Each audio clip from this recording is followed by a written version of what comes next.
Alors, shalom, peuple de Dieu, bonjour et bienvenue dans cet entretien qui va propulser l'évangile même aux extrémités de la terre, tel voulu par notre Seigneur Jésus-Christ. Cet entretien est chapeauté par le révérend pasteur Josué Moutakuya de l'église Peignel, à qui nous disons bonjour, pasteur. Bonjour, merci, monsieur le journaliste. Vous allez bien? Oui, très bien, par la grâce de Dieu. Voilà, très heureux de vous savoir. Bantube Komingi de Natufata déjà, par TikTok, par YouTube, par Facebook. Un mot d'abord à toutes les personnes qui nous écoutent, qui nous voient. Vraiment, je dis shalom, shalom à toutes les personnes qui nous écoutent. Soyez bénis, je suis vraiment ravi. Je sais que il y a plusieurs personnes qui vont nous suivre. Je dis merci et aujourd'hui, nous avons besoin d'échanger dans cet entretien, du temps de la grâce dans cette émission. Alors, nous voulons bien échanger quelque chose avec vous.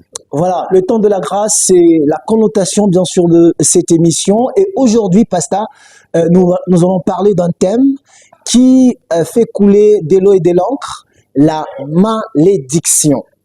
Alors, la première question de savoir, c'est quoi, selon vous, la malédiction, pas seulement selon vous, mais selon la Bible, tant que pasteur, tant que berger, c'est quoi la malédiction selon la parole de Dieu? Bien sûr, monsieur, c'est une bonne question. La malédiction, selon la parole de Dieu, la malédiction vient de la désobéissance. Ok. La désobéissance, parce que si nous prenons dans Genèse, chapitre 3, le verset 17, l'Éternel Dieu, lors de la création, il a créé, si on peut nous lire d'abord avant d'aller. Nous lisons dans le livre de Genèse 3, le verset 17, la Bible dit, Oui. il dit à l'homme, Oui. puisque tu as écouté la voix de ta femme Ok. et que tu as mangé de l'arbre au sujet duquel je t'avais donné cet ordre, tu n'en mangeras point, le sol sera maudit à cause de toi. C'est à force de peine que tu n'en tireras ta nourriture pour le jour de ta vie. Vraiment, c'est très bien. Vous savez, le Créateur, lors de la création, il a créé, il a donné tout ce qu'il faut à l'homme pour sa nourriture. Et voilà, dans le jardin, il y a eu 3 arbres. Vous le connaissez, les 3 arbres.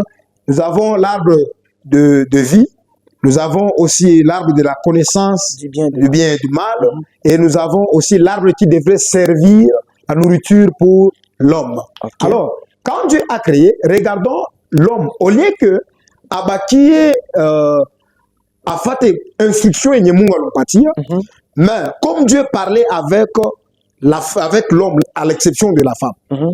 Alors, lorsque la femme va venir, elle va changer la parole que Dieu lui avait laissée.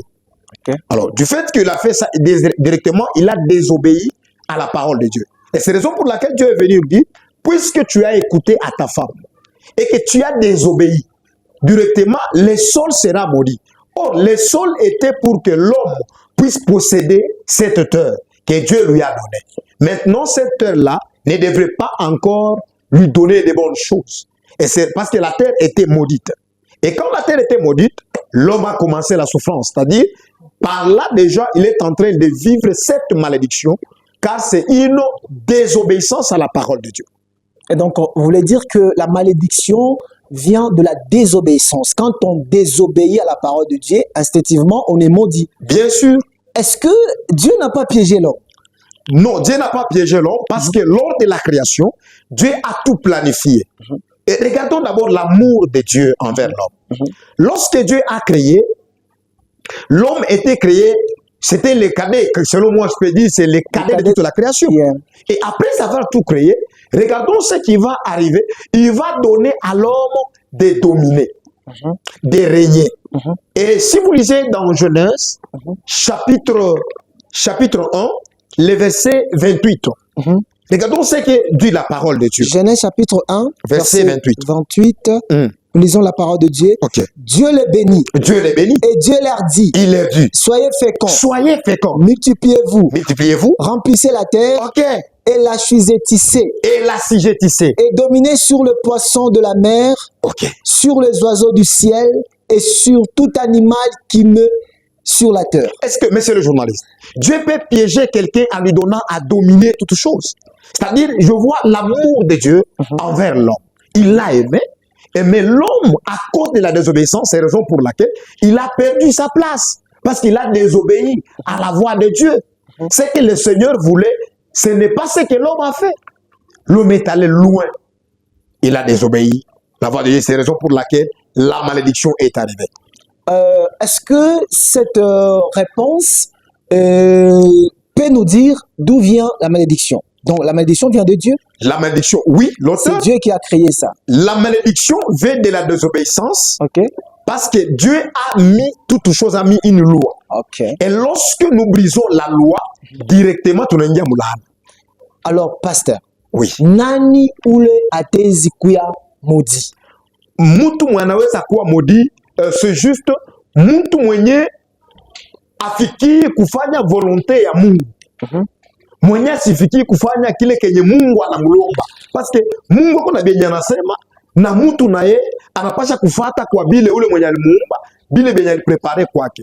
Mais quand l'homme anaenda kuacha na anachanger, ana désobéir directement, ile laana itampata.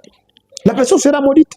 Et donc, la malédiction, selon vous, que nous soyons chrétiens, que nous soyons païens, nous pouvons être sous la malédiction. Effectivement, je peux répondre ainsi. La malédiction, on peut être païen. Un païen n'accomplit pas la volonté de Dieu.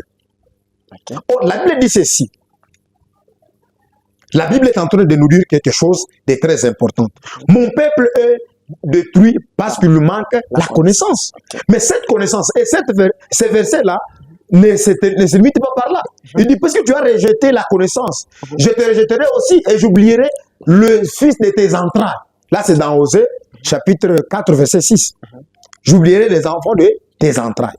Mais voilà, l'homme devrait toujours obéir à la voix de Dieu. Mais comme tu refuses, c'est-à-dire si tu es païen aujourd'hui, c'est-à-dire tu as refusé Christ.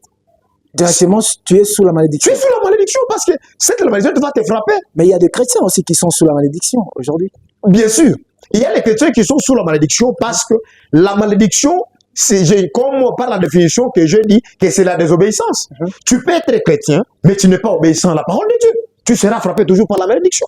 Mais quelle est, je peux dire, l'importance d'être chrétien? Parce que moi, païen, je suis maudit. Ok. Et moi, chrétien, je suis maudit. Quelle est l'importance d'être chrétien? C'est mieux d'être païen. Une très Parce bonne que question. tous, nous sommes sous la malédiction. Merci, merci. Une très belle question, monsieur le journaliste. Vous voyez que tu as dit qu'il vaut mieux être païen. Bon, je peux être chrétien. Vous savez, aujourd'hui, il y a des gens qui portent seulement le nom d'être chrétien. On peut l'appeler un chrétien, mais il ne vit pas la vie chrétienne. Moi, je vais vous dire que la chrétienté, c'est une vie. Ça veut dire quoi, pasteur? T'expliquer un peu tout ce qui... Oui, je vais expliquer. La chrétienté, c'est une vie. Pourquoi? Parce que mtu kama anaitika kumpatia Yesu maisha yake, j'accepte, nampokea Yesu, anakuwa Bwana mwokozi wa maisha yangu. C'est-à-dire par là tunapasha kujifie, tunapasha kuingia muligne ya kufata conduite.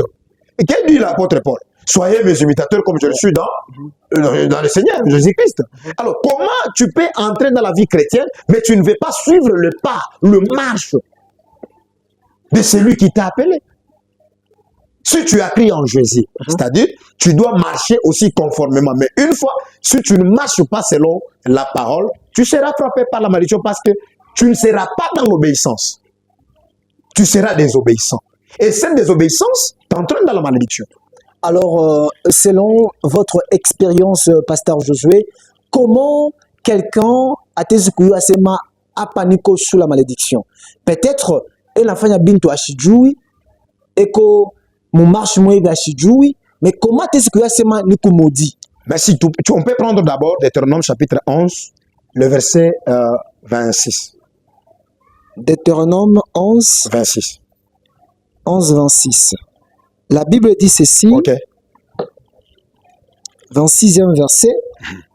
Vois, je mets aujourd'hui devant vous la bénédiction et la malédiction. Et la malédiction. La bénédiction, si vous obéissez au commandement de l'Éternel. Vous obéissez au commandement. Deuxième, 8e verset, 28e plutôt. La malédiction, si vous n'obéissez pas au commandement de l'Éternel. Si vous n'obéissez pas, c'est-à-dire celui qui n'obéit pas, directement cette personne sera dans la malédiction. Mais la question qui m'a été posée, vous venez de dire que d'où est-ce que Non, utajua je. Comment est-ce que utajua kama uko mu malédiction? Ok, utajua parce que la malédiction aussi a des effets palpables. Ok. Une personne qui est maudite, c'est-à-dire où le mutu utamkuta façon de faire des choses. Les choses n'avancent pas. Tu verras que il peut fournir des efforts, mais rien ne peut avancer parce qu'il est fait par la malédiction. Et cette malédiction-là, Dieu a besoin que la personne puisse se reconnaître. Parce que dans l'ancienne alliance, on pouvait parler de ça, mais Jésus est venu dire qu'il n'y a pas de condamnation pour ceux qui sont en Jésus-Christ. Mais ceux qui sont en Jésus-Christ, ils doivent pratiquer, vivre. Et c'est toute une vie, la chrétienté, comme je venais de le dire. Et donc, selon vous, pour échapper à cette malédiction, nous devons vivre selon la conformité de la loi. Très bien, une très bonne réponse. Nous devons nous conformer à la loi divine. Nous devons marcher selon Jésus. Mais pasteur, il y a aujourd'hui des effets qui se font voir. Vous allez voir dans une famille, par exemple, mama pakuzala. Mtoto wa kwanja arizalaka anakufwa. Anazala mtoto wa pili, na ya nazala mtoto wa kwanja anakufwa. Jusqu'à troisième génération, bon, les bantu beko ba chrétien ben tembea, boboka peut-être mboka ba Mungu. Mais pourquoi il est ma effet, il est ma cause moya kuna rudia de génération en génération? Est-ce que les bantu, il faut ba fanye Dieu, ba fike kukata il est je peux appeler ça lien. Bien sûr. Ba ta fike kukata Dieu. Le lien là, je vois que c'est quelque chose, vous venez de bien dire, la malédiction peut aller jusqu'à troisième et quatrième génération. La malédiction peut frapper toutes ces personnes-là. Et cette malédiction, ce n'est pas toutes les personnes-là qui ont fait du mal. Voilà. Alors, il y a une personne qui est partie déjà, peut-être, il y a une source. Oui, comme c'est que dit la parole de Dieu. Si vous êtes dans Genèse chapitre 15, le problème d'Abraham. Abraham, Dieu lui donna l'instruction. Il lui dit que tu dois préparer, parce qu'il lui avait demandé que moi je m'en vais, je suis vieux, je suis sans enfant, mais voici maintenant, je dois partir. Maintenant, qu'est-ce que le Seigneur va dire? Le Seigneur va dire que Abraham sort, il lui donne un examen. L'examen, Abraham n'a pas reçu. Pourquoi? Il lui dit que tu vas prendre les babanyamo par deux. Tu vas mettre ça et là, et après, au décalage. Mais Abraham a voulu corriger, il a changé ce que Dieu a dit. Et lorsqu'il a sous-estimé, il a méprisé l'oiseau. Et après avoir méprisé, qu'est-ce qui va se passer? Un problème a commencé par là. Dieu qui lui dit que le vide de tes entrailles, 400 ans. Mais je me pose la question. Abraham n'était pas parti. Il était parti. Abraham n'était pas parti en captivité. Ouais. Isaac non plus. Voilà. Jacob. Mais c'était du temps de Joseph. Il est allé, après un moment, ils sont rentrés là-bas. Vous voyez maintenant, la pensée est accomplie, mais je vois que ce ne sont pas ces fils ici. D'où, chers parents et vous qui me suivez, nous devons faire très attention. Il y a des petites choses que nous pouvons sous-estimer, on ne tient pas compte, et ce sont des choses qui peuvent nous coûter, ces choses-là. Vraiment, c'est très compliqué, mais bien aimé. Voilà. Mes très chers spectateurs, vous devrez comprendre que... Alors, pasteur, que faire pour quitter la malédiction? Ok, pour quitter la malédiction, une très bonne question. Lorsque vous donnez votre vie à Jésus-Christ, vous le recevez tant que votre Seigneur et Sauveur. Et aussi, vous devrez faire des prières. Il y a des prières qui vont vous aider. La première des choses, il faut arranger. Vous savez, si Adam aurait demandé pardon à Dieu, Mungu, Onirumie, Minilikula, mais lui il a mangé, puis quand Dieu va venir, lui dit quoi? C'est la femme que tu as mise à mes côtés, elle m'a donné, j'en ai mangé.